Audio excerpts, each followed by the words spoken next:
Assalamualaikum dan selamat sejahtera. Selamat datang kepada semua yang sudi menghadiri kelas Google Meet untuk pagi ini.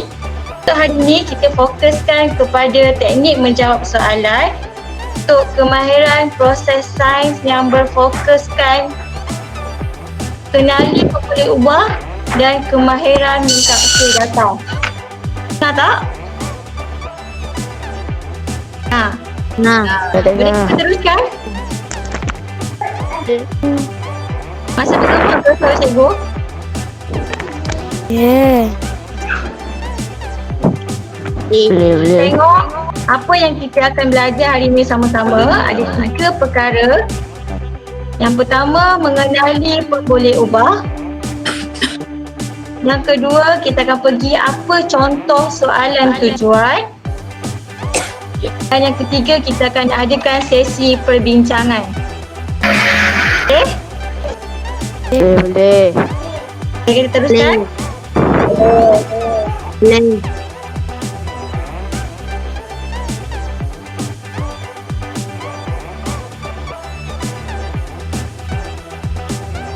Kenal dulu apa itu pembuli ubah. Untuk kali ini senang aja kita akan belajar pembuli ubah dan contoh-contoh soalan tujuan adalah asas dalam peran untuk jawab soalan kertas 2.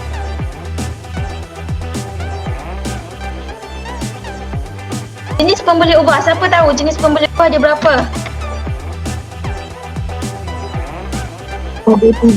Tiga, cikgu. 3. Okey, yang pertama Pembuli ubah dimanipulasi, pembuli ubah dimalahkan, pembuli ubah manipulasi, pembuli ubah bergerak balas. Pertama, pembuli ubah gerak balas. pembuli ubah manipulasi. Okey, pembuli ubah manipulasi ni perkara yang perlu diubah, ditukar atau dibezakan dalam satu penyiasatan.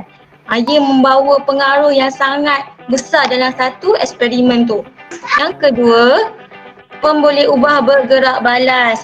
Macam yang kamu sebut tadi, macam yang cikgu-cikgu saya kamu ajar, pembuli ubah bergerak balas ni adalah hasil yang kita nak perhatikan di akhir eksperimen. Dan yang ketiga ialah apa dia tadi? Pembuli ubah Dimalahkan. Pembuli ubah dimalahkan adalah perkara yang sama dalam penyiasatan. Ini penting, kalau ada benda yang tak disamakan, dia akan mengganggu penyiasatan tu. Ini satu persatu. Contoh pembuli ubah, senang je nak tahu pembuli ubah macam mana. Tengok soalan ni.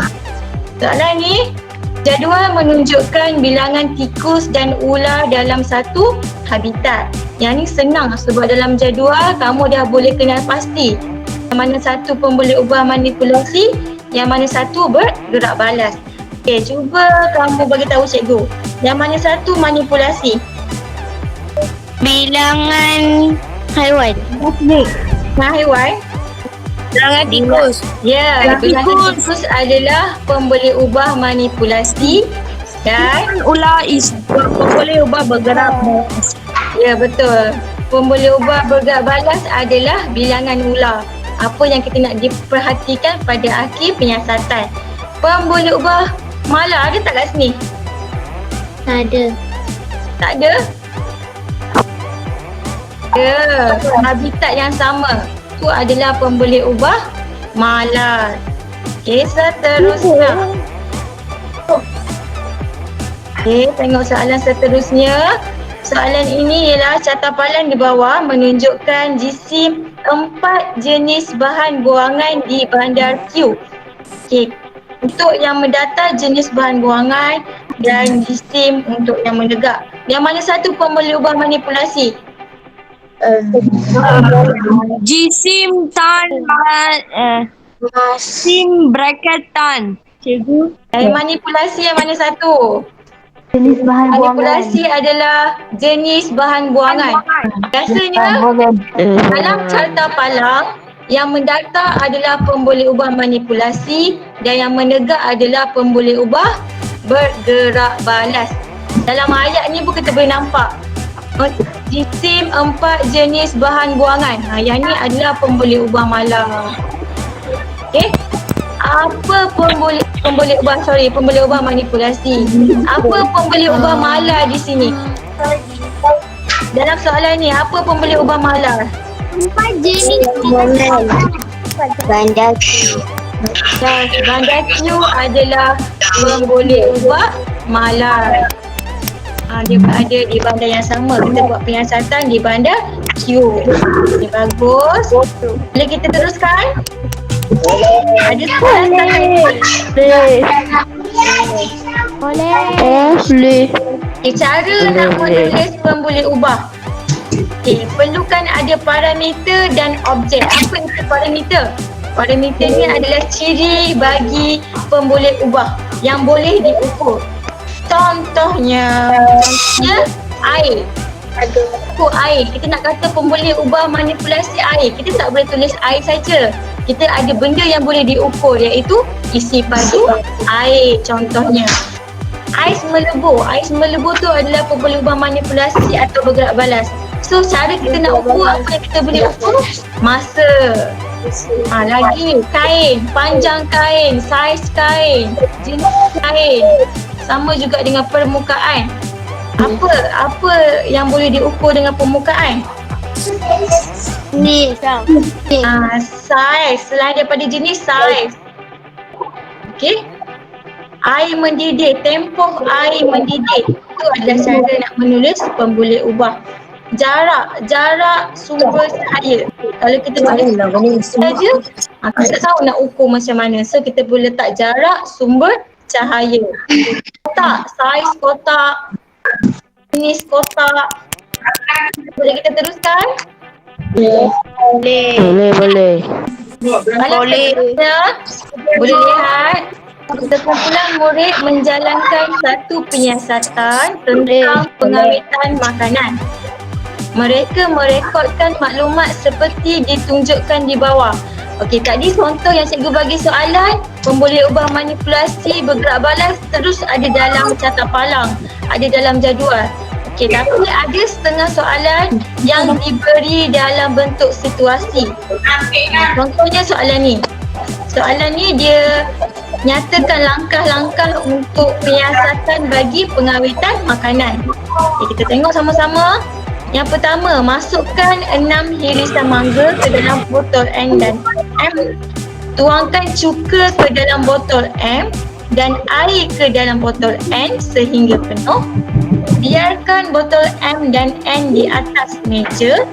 Perhatikan keadaan hirisan mangga di dalam botol M dan N selepas 6 hari. Okay, selepas 6 hari kita nak tengok. So di sini, apakah pemboleh ubah dimanipulasi?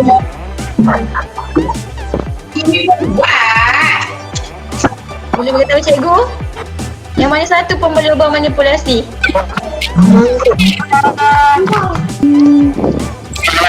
Boleh rekan. Ini adalah keyword dia. Tuang. Untuk pemboleh ubah manipulasi. Gue dah ajar tadi parameter dengan objek. Okay, boleh tulis kat komen. Cikgu tak boleh dengar.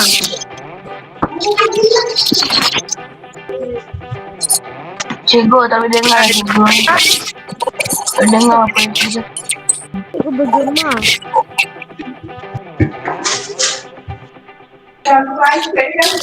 Hello? Ramai sangat cakap lah cikgu. Ramai sangat cakap. Semua tutup mic. Mute dulu. Kita dengar satu-satu. Okay. Boleh mute dulu, boleh tak?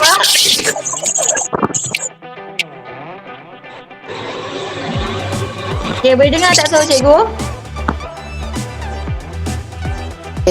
Boleh.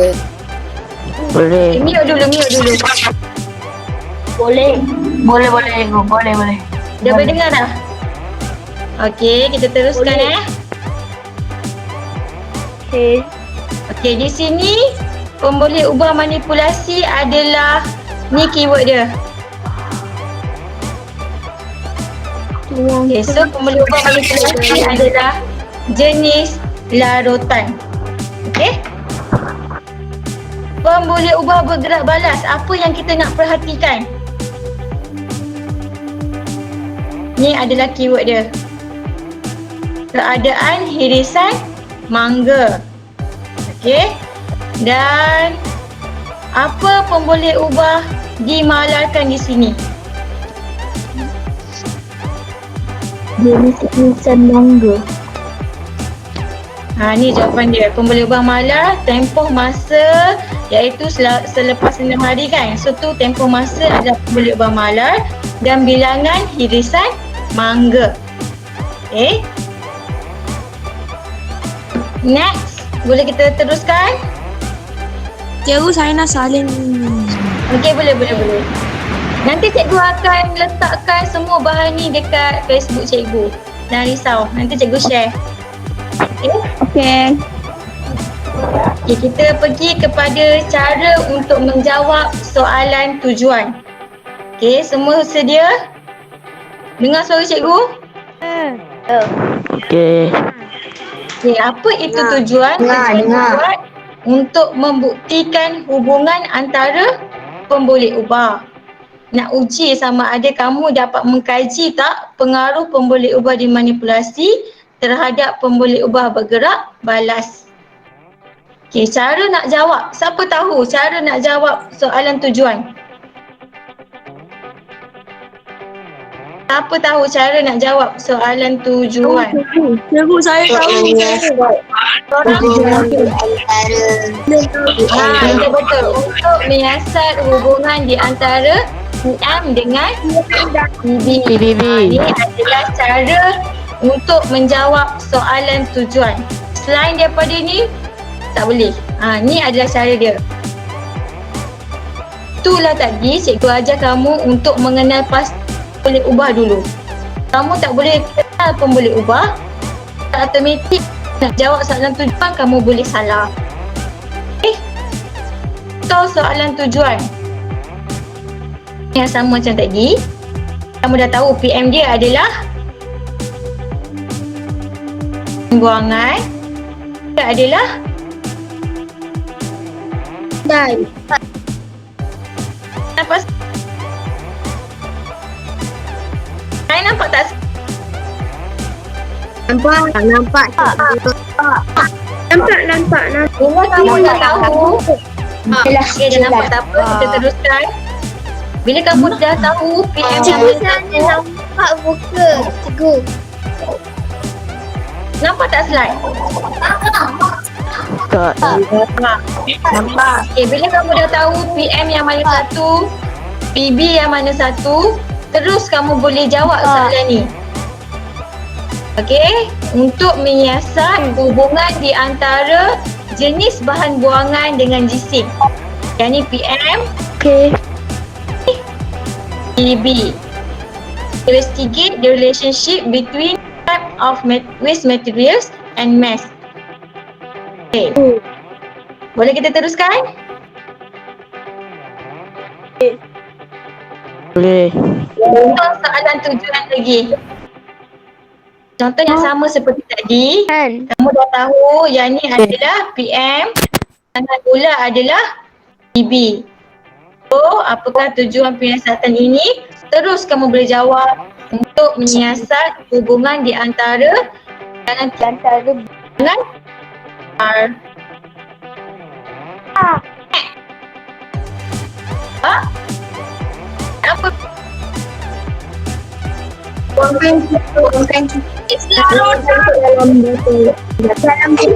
Yes, betul. Jenis larutan Oh, saya tak nampak adalah muka cikgu. M adalah keadaan irisan mangga adalah so, terus kamu boleh jawab untuk cara jenis larutan dengan keadaan irisan mangga. Apa kesalahan yang biasa murid buat? Yang pertama, kamu tak boleh kenal pasti pemboleh ubah yang tepat. Ada yang masih tertukar antara bergerak balas dengan manipulasi. Yang kedua, menyatakan jawapan dalam bentuk hubungan. Dia jawab soalan tujuan semakin. Yang salah, yang tu hipotesis atau kesimpulan. Yang ketiga, meletakkan pola atau corak dalam tujuan. Tambah pula bertambah, menurun, yang tu salah, tak boleh. Dan seterusnya menyatakan tujuan dengan ayat kefahamannya sendiri. Untuk yang cikgu ajar untuk menyiasat hubungan di antara dia tak buat. Salah. Tengok contoh Soalan ni. Ulang murid menjalankan penyiasatan tentang bilangan satu di suatu habitat. Dua di bawah menunjukkan maklumat yang dikumpul. So kat sini yang mana satu PM, mana satu PB? Tahun adalah PM. Dan haiwan adalah Okay, kita tengok contoh jawapan yang pertama. Untuk menyiasat hubungan antara bilangan haiwan dengan tahun, salah sebab apa? Apa salah ni? Cikgu kata salah. Dia dengan baru salah. Yang kedua, dia pergi buat dalam bentuk hipotesis. Semakin bertambah tahun, semakin bertambah bilangan haiwan pun salah. Yang ketiga, jawab untuk menyiasat hubungan antara pertambahan tahun. Ada pola kat sini. Boleh ke dalam soalan tujuan ada pola? Tak boleh. Boleh. Dalam tujuan tak boleh pola. So salah. Untuk mengetahui bilangan haiwan di hutan pada setiap tahun. Yang ni dia reka je. Tujuan dia sendiri daripada pemahaman soalan. Pun salah. So yang betul adalah untuk menyiasat hubungan antara tahun dengan bilangan haiwan. Dengan haiwan. Okay, boleh kan? Pen. Sesi perbincangan.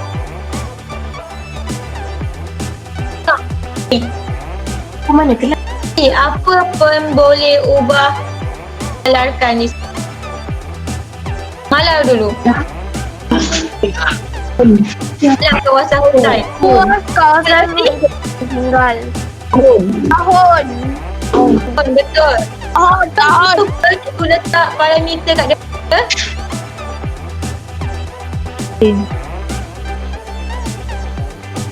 Boleh.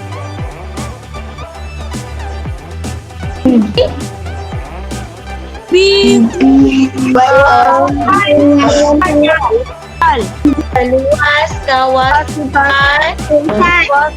Hutan yang yang tinggal. Ini adalah P. Soalan yang sama tadi. Kamu dah tahu PM dia apa, PB dia apa. Hubungan di antara pun dengan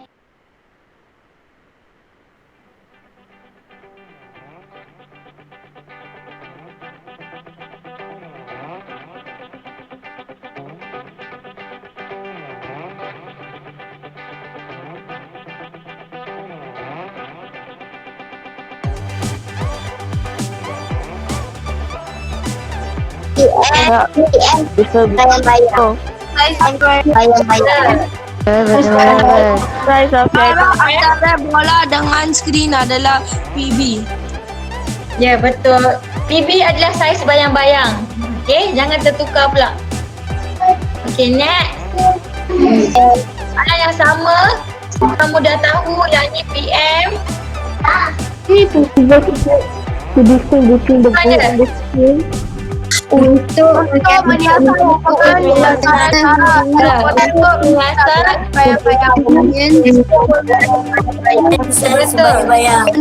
Panjang bayang-bayang.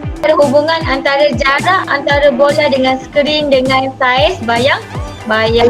Pandai lah semua. Okay. Soalan seterusnya, yang ni agak susah sebab dia hanya bagi gambar rajah. Kamu kena faham daripada ayat dan gambar rajah untuk kamu dapat dia punya PM dan PB. Okay. Dua kaedah yang digunakan oleh seorang murid untuk menarik satu bongkah kayu. J Dia tulis dekat situ ada pengukuran 5 joule. K, kaedah untuk tarik menggunakan satah condong tu hanya 3 joule digunakan. So apa PM dia? Menarik. Ni kotak tu. Cara menarik. Kaedah Menarik. Ada menarik satu bongkar kayu. menarik. Tarik buka kayu. Betul. Kalau orang yang tak tengok betul-betul, dia tak boleh nak tulis apa itu PM, apa itu PB untuk soalan ni. So PB-nya adalah siapa tahu PB dia apa? Apa tu? Apa nama dia ni? Apa PB? Ni soalan-soalan gaya tau. Daya yang diperlukan. Daya geseran. Daya yang diperlukan. Daya yang diperlukan. Untuk melang. Untuk menarik bongkar kayu. Menarik. Ada saja-saja dalam ni. Bongkar kayu. Bongkar kayu. Bongkar kayu. Bongkar kayu. Bokak kayu. Bongkar kayu. Ada soalan? Bongkar kayu. Okay, boleh kita teruskan? Boleh. Benda yang sama, so kamu dah tahu PMPB dia apa. So tujuan untuk menyiasat hubungan di antara cara menarik bongkar kayu dengan daya yang diperlukan untuk menarik bongkar kayu.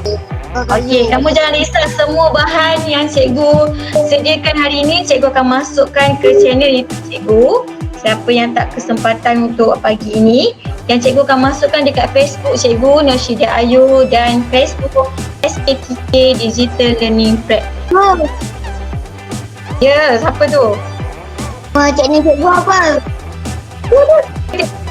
Kak Ayu. So, sebelum cikgu akhiri sesi Google Meet hari ini, cikgu ada satu rangkap pantun.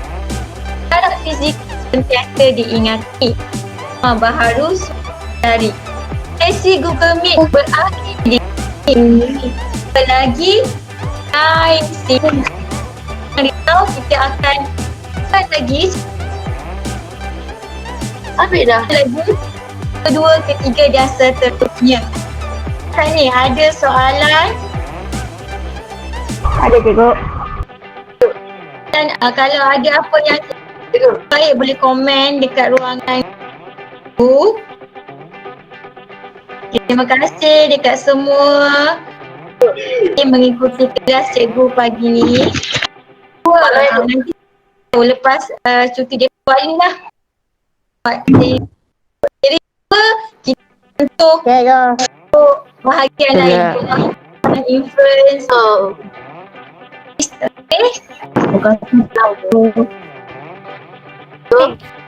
Ya, ada soalan boleh. Terima kasih. Semua.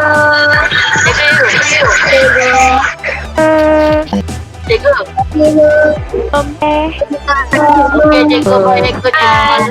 Rafael semua.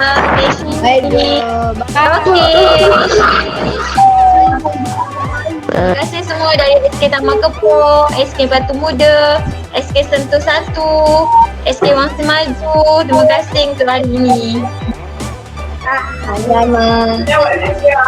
Jumpa lagi dalam siri seterusnya.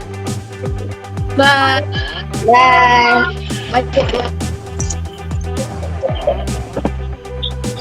Hai. Bye cikgu.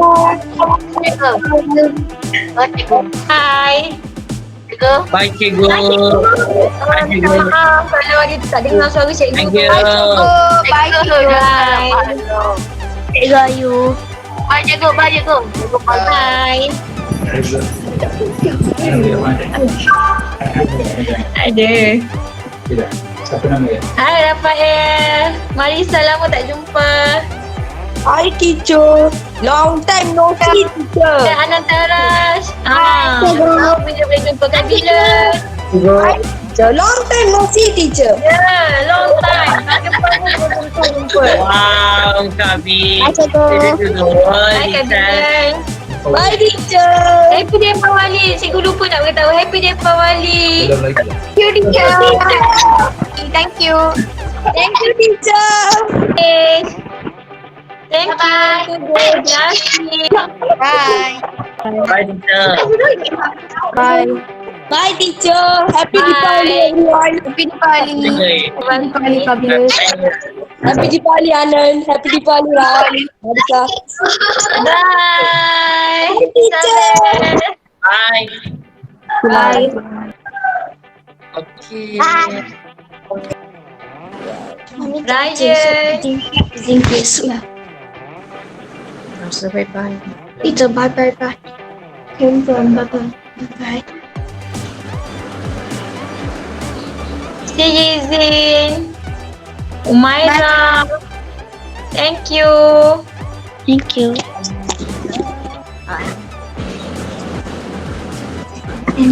Bye. Bye Aisyah. Bye Rashan. Ryan.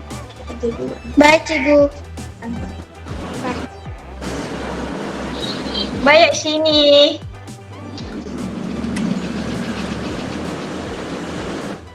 Bye Salimah. Cikgu nampak ni. Cikgu tengok.